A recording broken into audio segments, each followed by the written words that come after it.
Prito po tayo ng boneless bangus belly. Pa-golden brown po natin, mga sis.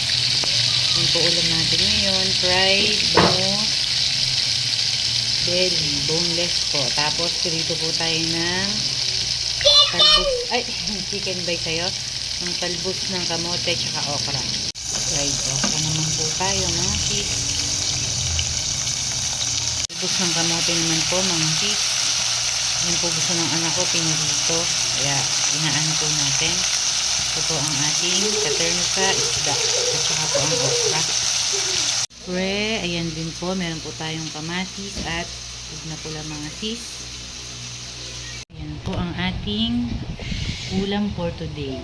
Ayan po ang ating boneless bangus belly, piniritong okra, talbos ng kamote, at ang ating syempre sawan. Ayan po, kain po tayo, mga sis.